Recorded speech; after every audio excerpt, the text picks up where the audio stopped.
ওর জন্য সব লেট হয়েছে। চত্বর। আরে ঠেলা গাড়ি তোর বাইক থেকে বেশি ভালো চলে, শুধু শুধু ওর বাইক দিয়ে আসছি আমি। এটা কে, দুলাভাই নাকি? এই তোর সারপ্রাইজ, কংগ্রাচুলেশন দোস্ত। দুলাভাই আপনি কিন্তু অনেক smart. Thank you so much. Hi, thank you মানে? তুমি কি আমার বয়ফ্রেন্ড নাকি? ফাইজলামি করো। আসলে আমি আমার বয়ফ্রেন্ড, বুঝছো? ও আর কি ট্রিট দেওয়ার ভয়ে তোমাকে সত্যি কথা বলতেছে। তোমার পকেটের কি হাল করি শুধু দেখে যাও। Sir order please. হ্যাঁ, এই কি খাবার গো? একটা চাউমিন দিবেন, ফ্রাইড রাইস দিবেন, পাস্তা দিবেন। আমার বাঁচান ভাই, অনেক বড় বিপদ হয়ে গেছে। আমার আসলে পকেটে টাকা নেই, বুঝছেন? অনেকগুলো অর্ডার দিচ্ছে। আপনি একটা কাজ করেন, এগুলো অর্ডার নিয়ে না, ওনার বলেন যে খাবার শেষ হয়ে গেছে।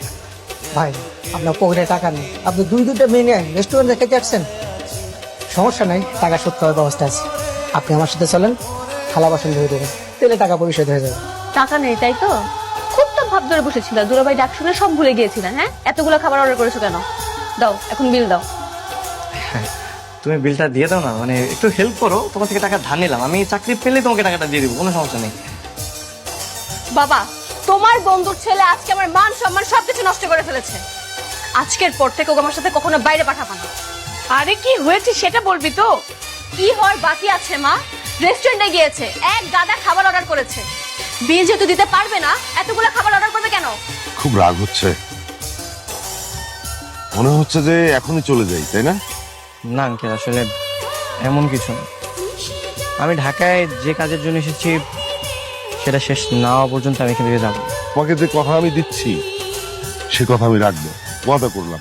আপনি আমার বাবাকে আপনার আন্টির আর জারার পিকনিকের ছবিগুলো দিয়েছিলেন। আমি সেই ছবি দেখে আসলে জারার প্রেমে পাগল হয়ে গেছি। আমি বাবা হিসেবে আমার মেয়েকে তোমার সঙ্গে প্রেম করাবো? এই এই কথাটা বলতে তোমার একটু লজ্জা করলো না? আর আঙ্কেল, আপনি বাবা হয়ে হেল্প করতে যাবেন না, আপনি তো বন্ধু হয়ে হেল্প করবেন। কালো কি বললো মনে নেই? সৈকতের সঙ্গে যাবে না, আমি নিয়ে যাব। বাবা, আমি তো রাগ করে বলেছি, সমস্যা নেই, তুমি তুমি চলে যাও, আমি সৈকতের সাথে যেতে পারবো। আমি বলছি না যে নামিয়ে দেবো আমি? বুঝলাম না বাবা, তুমি সামান্য এতটুকু কথা এমন রাগ দেখাচ্ছ কেন? সামান্য একটু কথা।